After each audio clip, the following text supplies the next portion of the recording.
का कनेक्शन अब सामने आ रहा है। पुलिस और एसटीएफ को मुख्तार गैंग पर भी शक है।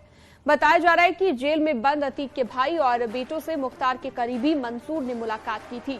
मंसूर के साथ ही मुख्तार के कई करीबी भी रडार पर हैं। जल्द ही कुछ लोगों को हिरासत में लेकर पूछताछ कर सकती है एसटीएफ। तो स्पेशल टास्क फोर्स अब जांच में जुटी हुई है।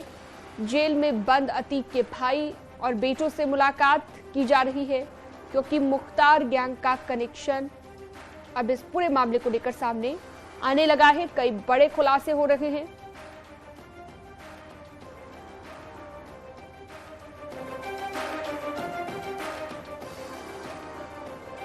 तो पुलिस और एसटीएफ का शक अब मुख्तार गैंग पर आ गया है। एसटीएफ भी लगातार मामले को लेकर पूछताछ में जुटी है। जगह जगह पर छापेमारी की जा रही है, जांच जारी है और अब शक ये हुआ है कि मुख्तार गैंग भी इसमें शामिल हो सकता है, क्योंकि अतीक के भाई से मुलाकात की थी मंसूर ने।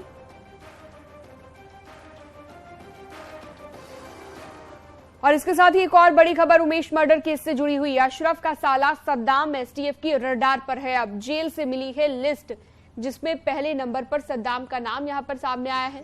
बताया जा रहा है कि सद्दाम अशरफ का अकाउंटेंट है और बरेली जेल के पास किराए के मकान में रहता है।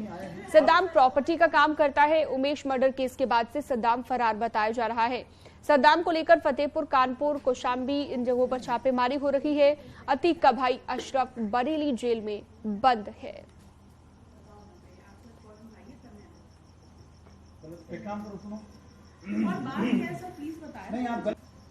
चलो ठीक है, सुबह आ जाना। अतीक भाई को पूछ रहे कुछ नहीं आए हैं। आप सर्च वारंट, आपके पास सर्च वारंट में ऐसे कैसा नहीं हुआ? क्यों सर्च वारंट दिखाइए तब मैं आने दूंगी।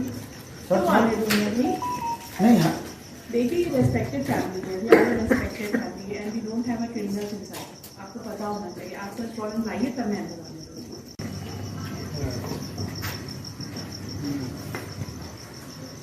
चलो ठीक है, सुबह आ जाना। अतीक भाई को पूछ रहे कुछ नहीं आए हैं। आप सर्च वारंट, आपके पास सर्च वारंट में ऐसे कैसा नहीं हुआ? क्यों सर्च वारंट दिखाइए तब मैं आने दूंगी। नहीं हाँ, देख चलो ठीक है, सुबह आ जाना। अतीक भाई को पूछ रहे कुछ नहीं आए हैं। आप सर्च वारंट, आपके पास सर्च वारंट में ऐसे कैसा नहीं हुआ? क्यों सर्च वारंट दिखाइए तब मैं आने दूंगी।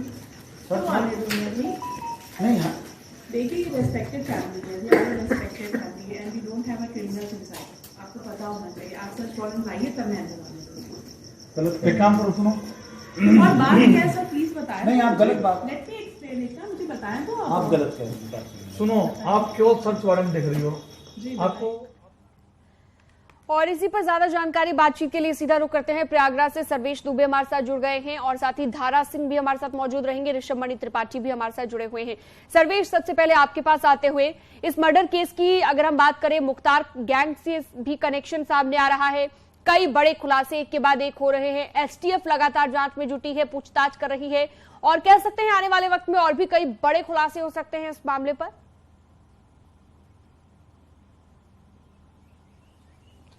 देखिए, निश्चित तौर पर राजू पाल हत्याकांड के जो मुख्य गवाह थे उमेश पाल, उनके मर्डर के बाद तमाम नए खुलासे हो रहे हैं। सबसे पहले सीसीटीवी फुटेज में जिस तरह से पेशरावना अंदाज में हमलावरों ने इस पूरी वारदात को अंजाम दिया था, सीसीटीवी से उनके तमाम जो स्केच आए, उनकी तस्वीरें आई, उसके बाद पता लगा कि कौन कौन इसमें है और अतीक गैंग का इसमें नाम सामने आया।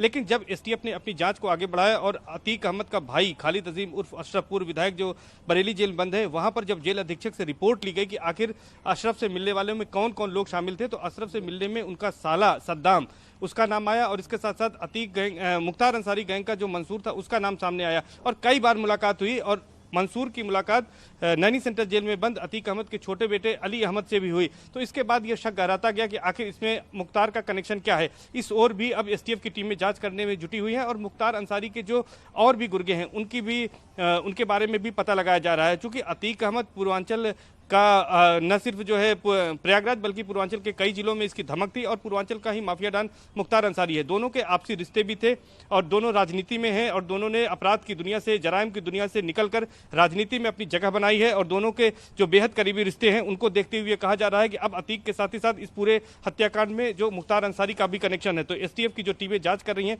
वो इस एंगल पर भी अब जांच करने में जुटी हैं, चाहे वो सद्दाम हो या मंसूर हो या अन्य मुख्तार अंसारी के जो गुर्गे हैं उनकी तलाश में भी छापेमारी की जा रही है, उनके बारे में भी जानकारी जुटाई जा रही है ताकि पूरे मामले का खुलासा किया जा सके। इसके साथ ही साथ मैं बता दूं कि इस वक्त मैं मौजूद हूं उमेश पाल के घर पर। आज हत्याकांड का चौथा दिन है, तमाम राजनीतिक दलों के लोग यहां पर पहुंच रहे हैं और बसपा के प्रदेश अध्यक्ष विश्वनाथ पाल यहां पर थोड़ी देर पर पहले पहुंचे थे। उन्होंने यहां पर परिवार से मुलाकात की है और उमेश पाल को अपना मित्र बताया था क्योंकि उमेश पाल पहले बसपा में भी रह चुके हैं। उन्होंने कहा कि बसपा सुप्रीमो मायावती ने आज ही ट्वीट करके इस बात को कहा है कि अगर अतीक अहमद का परिवार दोषी पाया जाता है तो वो उसको पार्टी से निकाल देंगी। हालांकि बड़ा सवाल यही है कि आप लगातार नजर बनाए रखिएगा, निकालेंगी। सर्वेश आप लगातार नजर बनाए रखिएगा। हमारे साथ धारा सिंह भी जुड़े हुए हैं, उनके पास भी हम जाएंगे।